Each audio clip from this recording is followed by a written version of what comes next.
Welcome to another episode of SyncRiffs. My name's Charles Levan, President and CEO here at Blue Buddha Entertainment.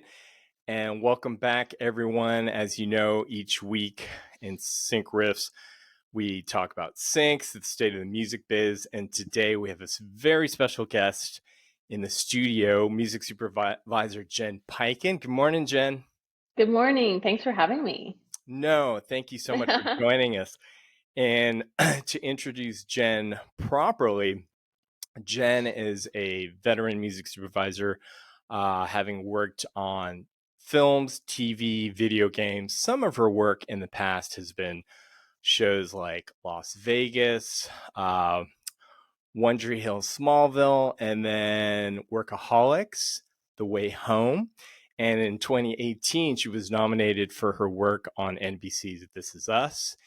And she's also a proud member of the Guild of Music Supervisors and a GMS Award winner. And thank you so much for joining us, Jen, today. Thank you for having me. No, I really appreciate it. And, you know, preparing for this chat with you, our podcast, our past episodes, our listeners have gotten sort of Sync 101 on the sync agency side, especially one-stop representation. So I thought today would be cool to sort of pull the curtain back, if you will, and unpack a day in the life of a music soup. So I came up with a hypothetical situation, and I'll kind of set the table. Oh my goodness. Okay. Looking towards the fall season, for argument's sake, let's say for television, Fast and Furious Los Angeles, you're working on a new show. You've got 10 episodes for the season, and your budget's $100,000 for your music budget. And curious as to your workflow, where do you start? Is that $100,000 an episode or $100,000 for all 10?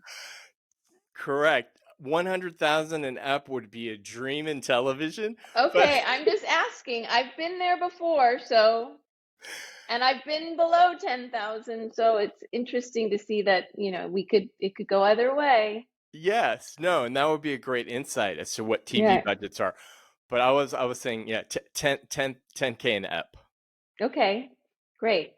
I actually love working with smaller budgets because I can be sometimes way more creative and find unsigned artists and reach out to sing people like you and that I work with all the time and try to use more artists that people have never heard of, and that's why one of the reasons why I think it can be really cool to have a smaller budget. Mm-hmm. So for traditional TV, the range can go from anywhere from 10 to 20. What's kind of like? Oh my goodness gracious. I've actually had a show with a very, very big studio, which will remain nameless here, that originally my budget started out at $10,000. Then it went down to $8,000. And then we spent most of our money on the theme song. So there's about, I think, $5,000 or $6,000 spent on. I ended up having $2,500 an episode to license songs. What? Wow. And unfortunately, I had to call in a lot of favors, and I had to use a lot of production music libraries, and our composer scored a lot. But that it can range. That was okay. So 2,500 to I've worked on shows that are 100,000. So I would say average maybe somewhere in the middle. Okay. At 50. And I have to say right now, I've noticed that licensing from the major publishers and the major labels, the prices have gone up. So that doesn't get you very many songs. Yeah, no, therein lies the challenge. So I'm sure sort of your go-to, like you said, if you have the relationship with your one-stop rep agents, they're plug and play. They're going to be flexible on the budget. So, what's kind of when you start a new season, do you send out a brief to your key one-stops, or do you just kind of temp in songs initially and kind of, Well, the first thing I do is I obviously have to read the script, and I talk to the creators and producers of my TV show. TV is very producer driven, and sometimes the producer is also the director. So I have conversations to get an idea of what we're looking for the season. And then at the beginning of the season, maybe I'll load up edit with some ideas. Now, sometimes these songs are totally wrong and never get used, but a Mhm. lot of times it just gives me so the editors can start editing in songs as each episode gets cut. And then I can pivot. Oh, it's this sound that I thought would be really good for the show because I hadn't seen anything yet isn't working when I actually put to picture, and I start working more closely and having dialogue with my editors and my creators of my show, and sometimes with the directors and sometimes with the writers too. Sometimes the writers of the show are also the Mhm. creators of the show. So as I'm working through, so the beginning of the season, I might send a brief out. I don't send too many briefs out. Mhm. I hear people that send briefs out all the time. I'm somewhere in the middle, I guess. Maybe you can tell me. I don't know. I don't think I send them out for every scene. I try to, go through my disco library and find songs that I already have. Mhm. Um, I'm getting in tons of music uh, every day from sync agents and libraries and record labels and managers and Mhm. publishers and who else knows what's coming into my inbox every day. Mhm. So I try to go through that as much as I can, and then I send emails out when I want to make sure I'm putting songs in a specific price range. So I don't Mm. want to. If I get songs from you, for instance, Mhm. and I say, oh, can these fit in? And we're talking about this $10,000 budget, and I would think we did a minimum. I feel like shows, if we're talking about a half-hour show, would have 4 songs, and if I'm going to just try, it's all juggling. So if I'm Sure. going to try to, maybe I'll have 4 songs. Mm. But a lot of times it comes out to like 8 songs. And so I'm constantly looking at, okay, maybe I don't have 2,500, or maybe I'm going to pay 2,500 for this one song. Mm. And then I have, you know, another song for 2,500. And then I have 5 more songs, and I might have to, which I want to pay people as much money as possible. But if I only have 1,000 all in Mhm. for the next 5 songs, then I have to kind of work with that budget. And songs get, when I'm editing and through the process, songs are getting pulled out, songs are getting put in. So Mhm. it's a constant, as a music supervisor, being very aware of what's going on in edit and having a lot of communication and collaboration going Mm. on. Mhm. Absolutely. Now, thanks for that. And Jen, just to thread the needle, because the spotting session, that's at the very end. Yeah, it's interesting. Uh-huh. It is at the very end, but I really, and I've been working lately with a lot of creators and showrunners that want by the time we get to spotting, we don't want to change anything. So we want to get the show done before we even get to spotting. Mhm. Um, but on the last show I was on, we would change some of the music, and that, and we might mix a week later. So then that's time crunch is even tighter. So I always want to have stuff in my back pocket and be prepared. And I'm a very prepared, think ahead kind of person. Mhm. I want to say, okay, this might happen. I try to,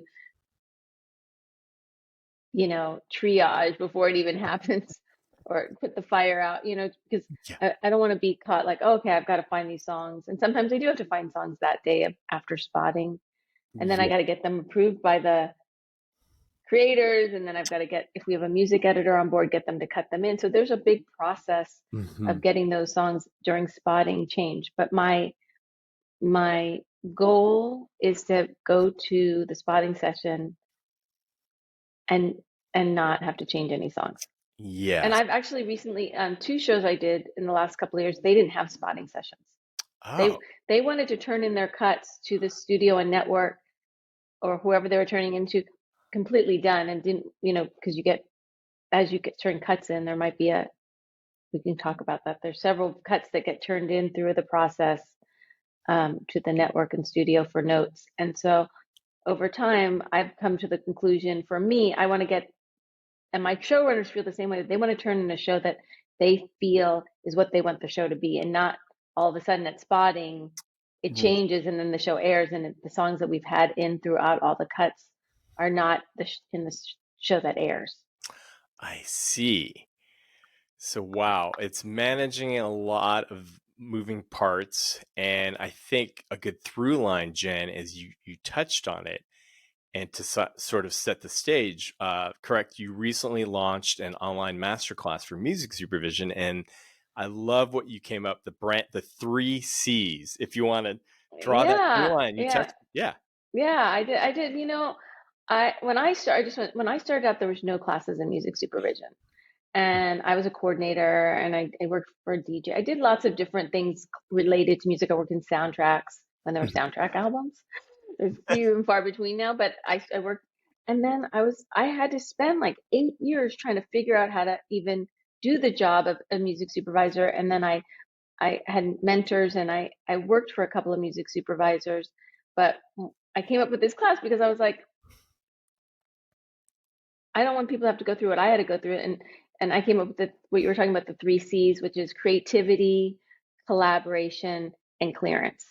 So we talked a little bit about each of those previously. Creativity is coming up with ideas, Mhm. collaboration and is being able to collaborate with your director, your producers, even your sync agents Mhm. and your publishers, and your editor and your music editor, who are you're become very tight with. And then clearance. So, I spent many years honing my negotiation skills and clearance, and it's such a big part of music supervision that Mhm. that's part of my course as well. No, amazing, and to thread that, correct, because I remember at panel you did at the NAM show, was it Island Def Jam? You started out as a, It wasn't Def Jam, it was actually Island Records, owned by Chris Blackwell. that's I was, and I worked, it was such an interesting job because they had, my boss was this guy named Danny Holloway. He ran the film and TV soundtracks, and he's DJ. He's still around. You can nice. look him up. And they paid, my salary was paid 50% by Island Music Publishing and 50% by Island Records, which is completely highly unusual and probably non-existent because the owner of the company owned the publishing company and the record company. So my salary was actually split in half, and and I was the music coordinator. They Okay. sent out a lot of packages, and I was pitching to music supervisors, and I was very lucky because I had Danny Holloway also mentored me, even though I was working for him, and he took me to a lot of meetings. So I was kind of a fly on the wall, Mhm. um, and learned just the process through him. Yeah. Wow. Amazing. And correct. Yeah. You two, the band at the time, they were their first so you were there When you during, too, yeah. I remember, I think they came to the office one day. I think they were like walking through the office, and I know. Isn't that crazy? yeah, no, too cool. Because I was from 92 to 2000, I was at EMI Capital, but in marketing. And then it was until Blue Buddha 2002. But no, that's so cool. So like you said, your job has transformed as far as now compared to what you did back then. I'm sure it's evolved into multiple hat wearing. Like you said, there's that balancing between the creative side and then the clearance side, relationship with the studios, managing the budget, the showrunner, the music editor, and everything in between. I find it's like a lot of managing expectations too, because Mm. they'll be like, "Oh, I want this song," and you're like, "Well, we talked about this $10,000 budget," and they'll be like, "Well, it's an indie artist." I'm like, "Well, that indie artist is signed to a publisher and a label, and that's a 30 or $40,000 song." So managing the expectations of the people I work with is part of my job too, and it's not the fun part, but it's the reality of it. Hmm. Hmm. No, no, and this is something I just wanted to compare notes on because when I started early on, pre Spotify, pre SoundCloud. So I was talking with Oliver Hill at NBC Universal the other day, and he was saying showrunners today curating their own playlist and them driving, saying, "Hey, I want these songs because I found these tracks on Spotify." Mm. Do you see that? I'm sure it depends case by case. They usually have like their favorites. Usually, almost every show I've worked on in the last couple of years, they made me a Spotify playlist, and they said this is either our dream songs, or this is what our writers have been listening to in the writers' room. it's kind of a jumping off point. I've never Mm, really had, because I'm usually hired for my creativity and my skills in that way. So usually I'll pick songs here and there, but I've never had a showrunner or a creator just say, these are the songs I want. I see. Got it. And And and that's okay too. But sometimes they'll be like, oh, I do want this song. And I'm like, oh, sometimes I don't even know the song, or oh, I love that song. It's such a great idea. And I just do the clearance on it. And that's part of the job too. But sure. And correct, Jen, that goes back into managing expectations because they could find a track that, you're like, well, there's five publishers.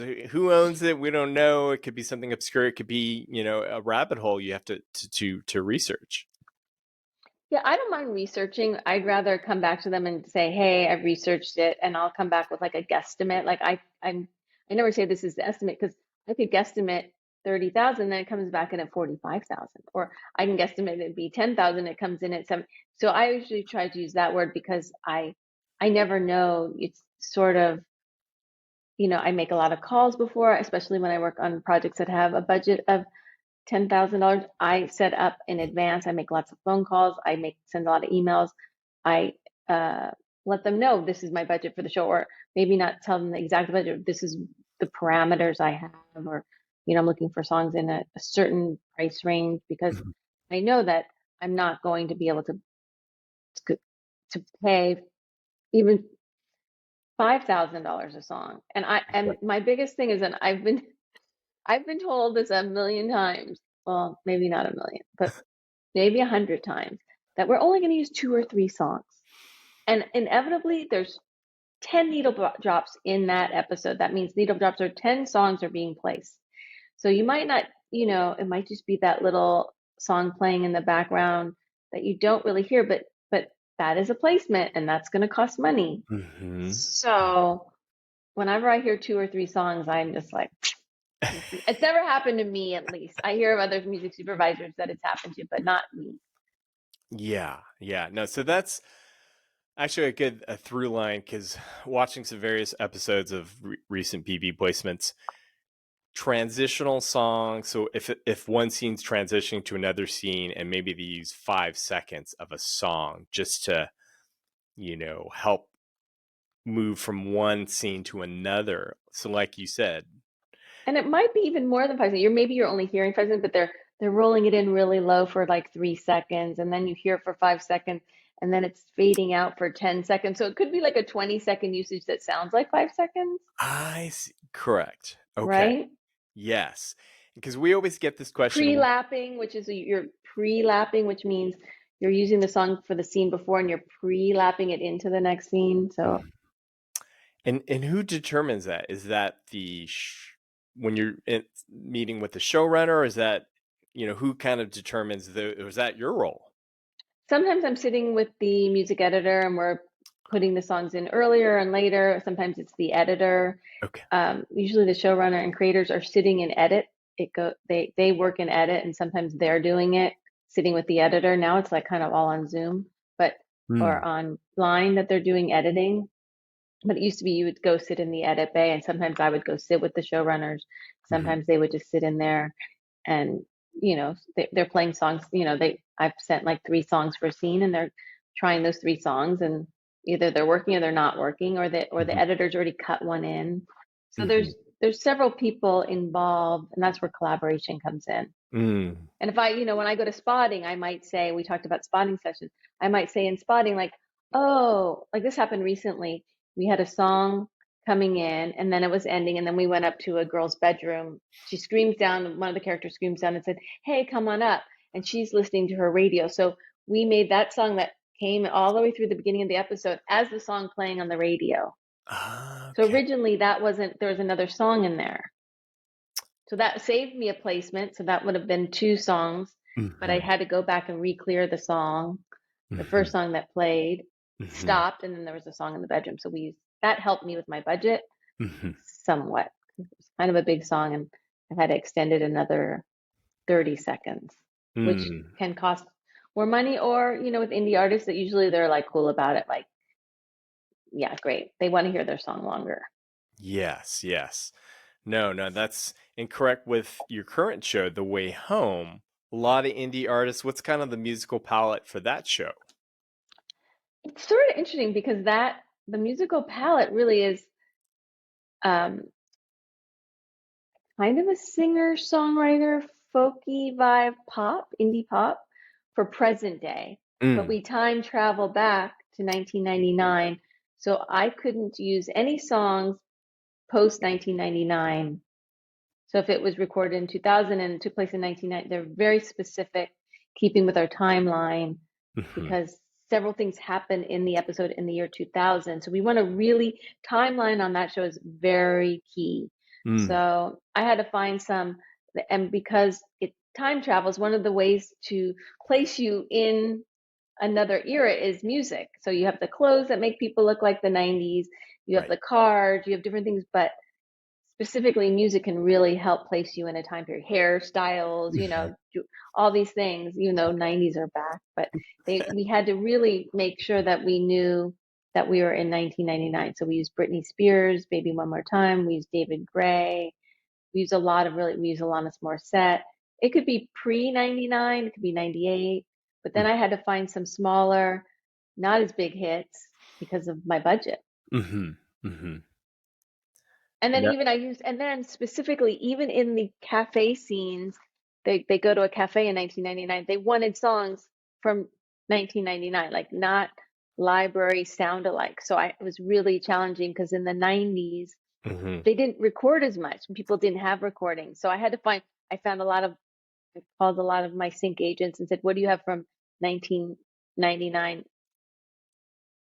Like the 90s. I could use the Yeah. 80s even in the 1990 songs 90 in the 90 scenes, but I couldn't use anything post 99. Yes, Very yes. strict.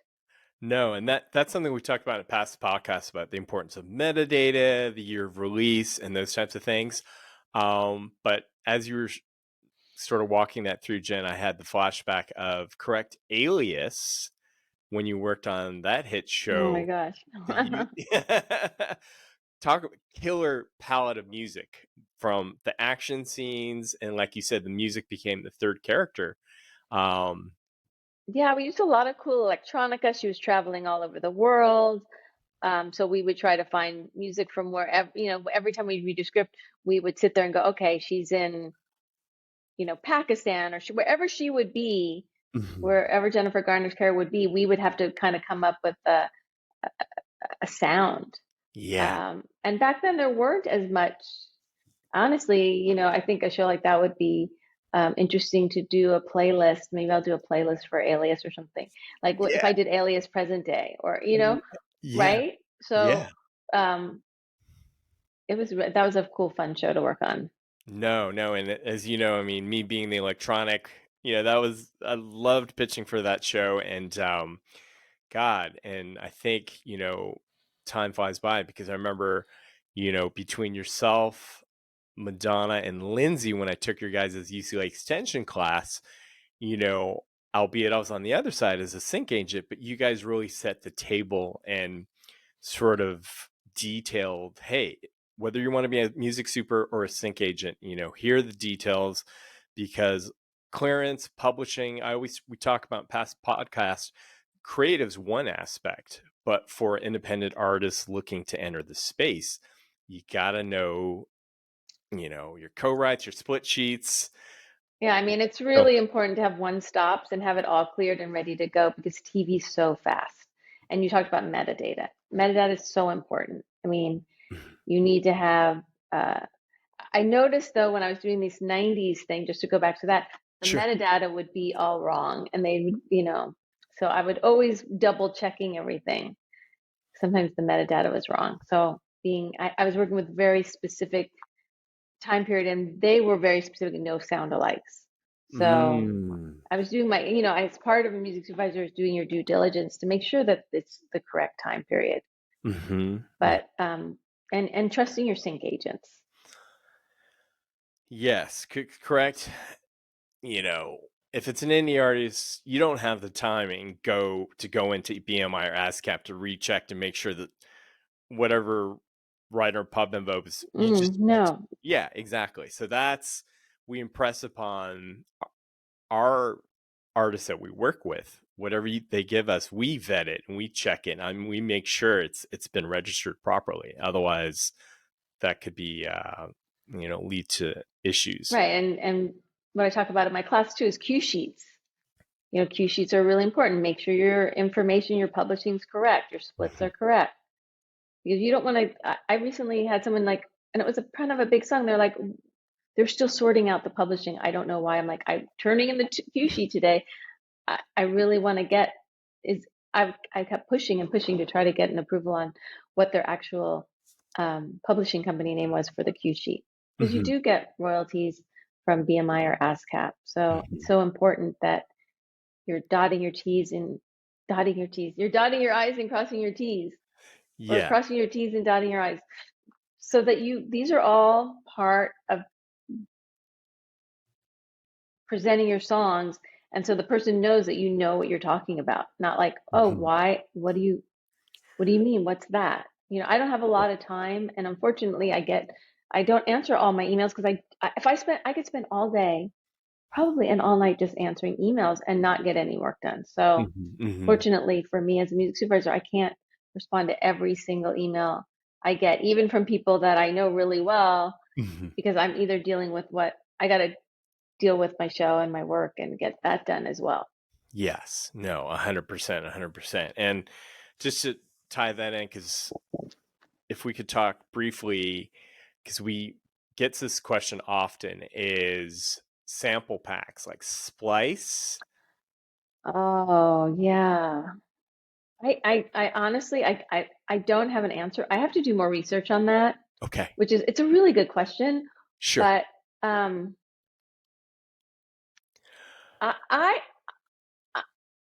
I don't want to really.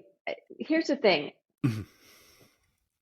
if you're licensing it from Splice, and this is my take on it, and I don't really know 100% about this, Sure. that you can use it in anything you want and put it in your track, and then you're licensing it as your PRO, your publisher, not Splice, because you are purchasing that piece of music. I don't know. What do you think? Is it? Yeah. Well, it was tricky because so it came up. So I said to the artist, full transparency, he said, "Hey, we use Splice. So I said, let's look at the terms of service." And the interesting thing to me, Jen, is there was nothing in there that addresses synchronization. And he said, "Well, we can assume it's okay." I said, "No, no, no. That's dangerous." So, and so I said, let's defer to his lawyer to really go through it, because the one through line I had experience with an artist where the artist got signed to Def Jam, and Def Jam, somehow they have some software that flagged the Splice beat, so they had him remove it. Wow. Yeah, so from the major This is what label. I'm learning too. See, the one thing about my job is I am learning every day. I love talking to people and being curious. That's why I said I don't really know yet. I haven't dealt with No. anyone that I've asked them if they've used Splice before, but I've heard all this dialogue about it, and right, that's really interesting. Absolutely. And that's, I think, it's ever evolving. And, as a one-stop rep sync agent, my ears are always, I'm like, if it sounds too good to be true, I'm going to ask them, is this a sample? Where is this from? Is this? And the other issue, just to thread the needle, is we'll get different tracks from different artists who use the same loop. They didn't change. Right. Yeah. I've heard that too. Yeah. I've heard the same. Yeah. So anyways, just wanted to kind of touch on that because I heard on another panel some, folks will Shazam a song and that same beat will a bunch of songs will come up in Shazam, meaning everyone uses that same loop. So then as a supervisor, it may raise a red flag. You're like, well, who owns this? And it's right. Well, that's muddy. why we have sync agents that we trust and that they're going to do their due diligence. And yes. But composers use those as well, like synth scores. Right. Well, it's interesting saying that because I had a good chat with a composer friend of mine, and he was saying they were very specific, saying you can only use these sounds from certain pre-cleared things.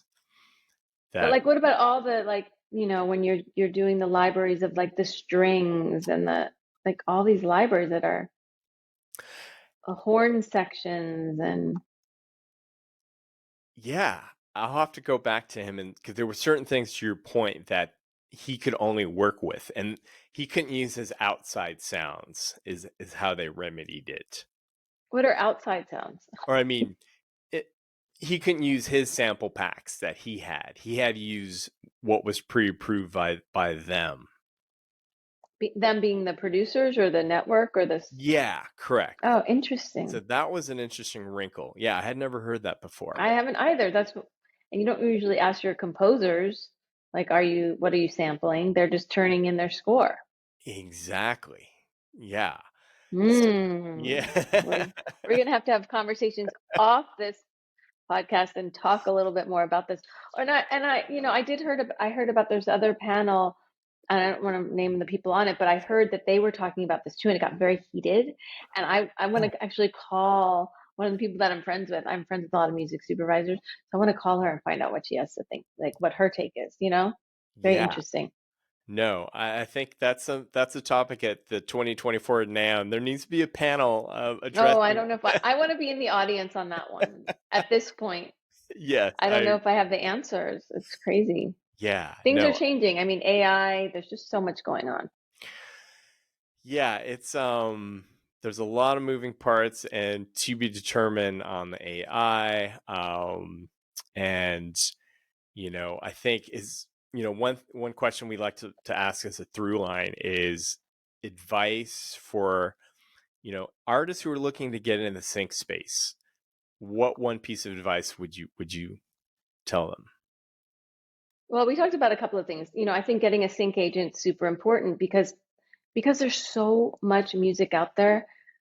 I don't have time to walk someone through the process.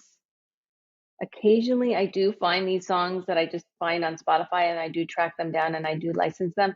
But because of the timeline, I think having a sync agent is really great. I love disco. Disco is a platform I'm sure you've talked about. Mhm. Really changed the game for me because now I can organize my songs. Your metadata has to be precise. Mhm. Um, and clear if you have co-writes and you having your paperwork and all your signed paperwork in place, because Mhm. I don't want to hear, even from someone that I work with all the time, I don't want to hear like, oh, that's a problem. Like, oh, there's another writer on that song. I mean, I have had that happen. Mhm. Oh, you know what? That person was with this person and then they signed to Warner Chappell. And then I had to call Warner Chappell out and explain the Mhm. situation. And it could go really south if you don't have those relationships in place. Mhm. In this case, they were very gracious and helpful and let us move through with the usage. But having all your ducks in order. So you have to have your metadata. You have to make sure you have all your songwriters, co-writers signed off on.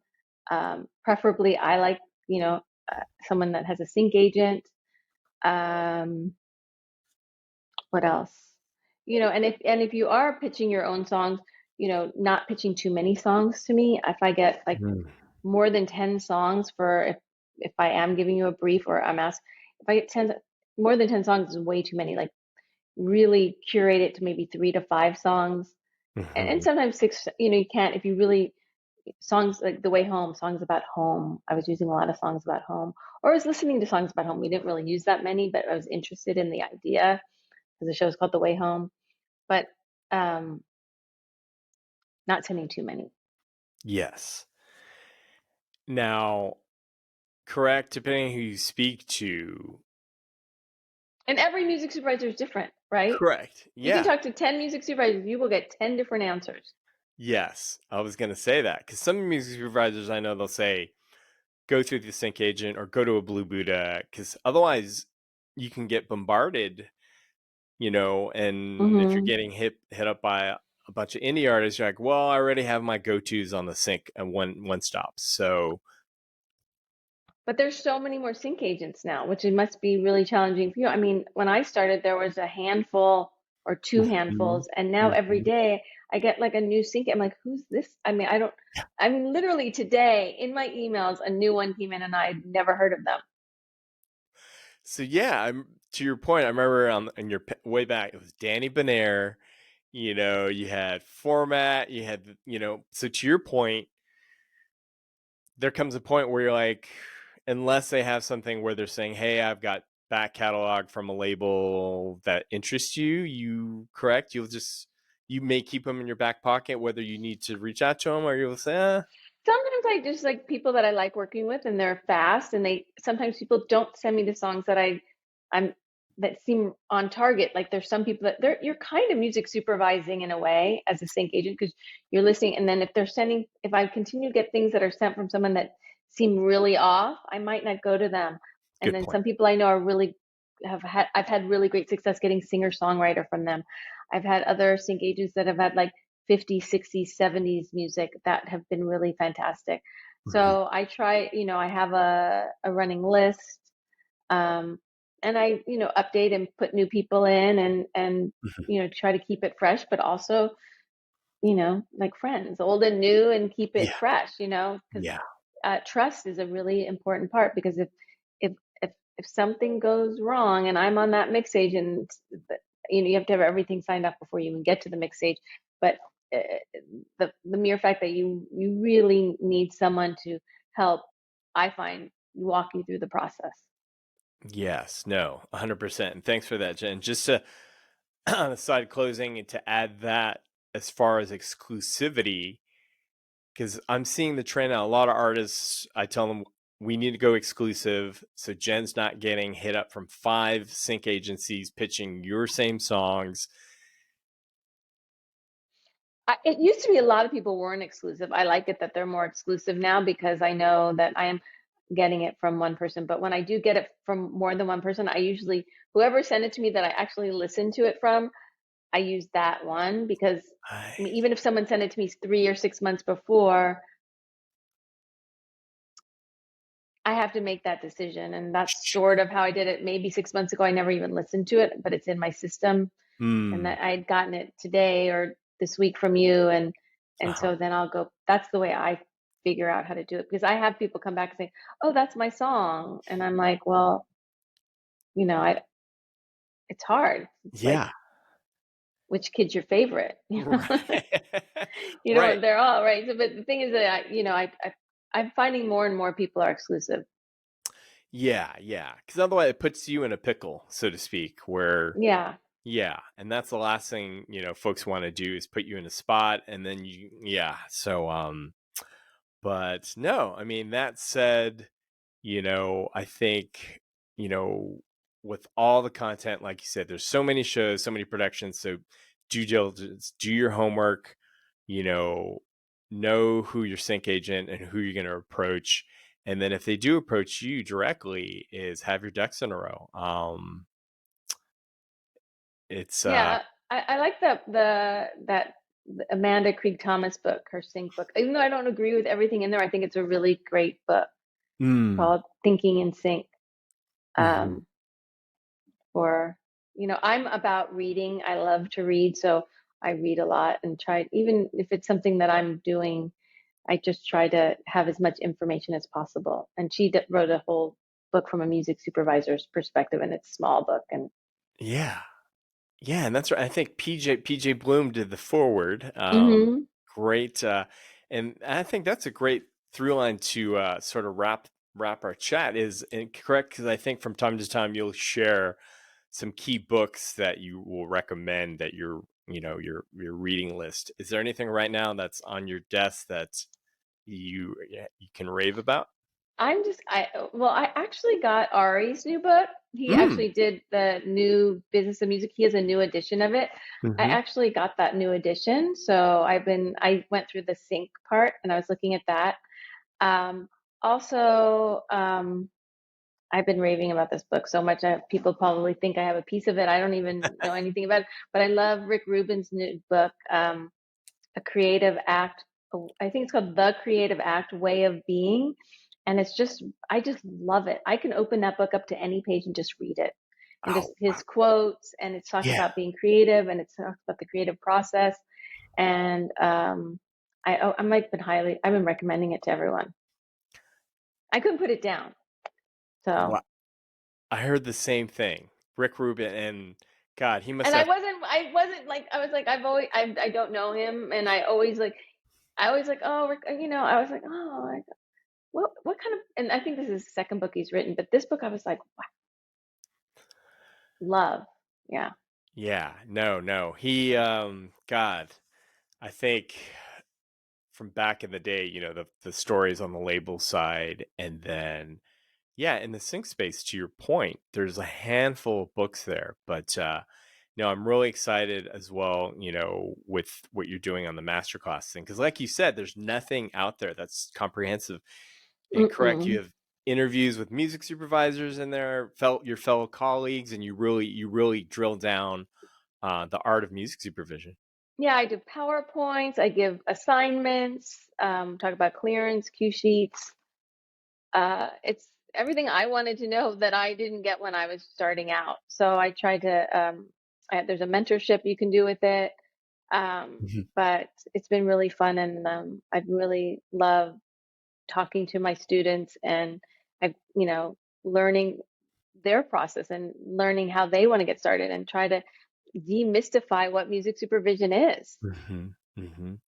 Amazing. No, we'll drop the link to that in your bio for the podcast. And Thank you. yeah, no, absolutely. Thank you so much for, I know things are busy. There's always moving parts. You were between NAM, and then you went up to on the closing Nova Scotia. It was the East Coast Conference. East Coast Music Conference. So there's a whole sound up in the East Coast of Canada. And I'm working on the show The Way Home, which actually shoots in sort of a town that's like in the East Coast of Canada. It's Oh, supposed to be like Cape Breton. So for me, that was such a treat that I actually got to go to a music festival where I can find artists that actually could really be from this fictitious, fictional yeah. town that, so it was very exciting and very fun. And I had a great time. So, No, that's yeah. I was envious. Check it out. And it looks like, and there was some showcases who were playing live. You got a live music component, obviously. Yeah, oh, it was all day long. I mean, Ah, literally at 10 a.m., I started listening to music until, I could have probably listened until 2 in the morning, but I started getting like a little like burnt out. I'm like, oh my gosh. Um, but yeah, it was all day and all night for a couple of days, and looking forward to hopefully syncing some of the artists that I met. amazing. Very cool. I gotta write that on the list because I know like Sam Diaz at Paramount. He'll 1 minute he's like, there's a conference in Scandinavia on the music side, but yeah, there's just that. Yeah. I call that being on tour. I like being home, but I occasionally, when I do have downtime, and the windows open, and I try to, go to as many as I can. But, I mostly have to be, planted in my office or you know, and listening to music, and dealing with a lot of deadlines. Yeah. So it's No, not that I can head out of town all the time, but synchronicity happened, and I was able to get to Nova Scotia. no, very cool. Very cool. Amazing. Well, killer. Thank you so much, Jen. And I appreciate you and all the work you do. And thanks so much. And thanks everybody for tuning in. And we'll catch you on the next episode of SyncRiffs. And thanks again to Jen Pyken. All right, be well. Thank you. Thanks, Jen. Talk to you in a little bit. Catch you on the other side, guys. Namaste. Go.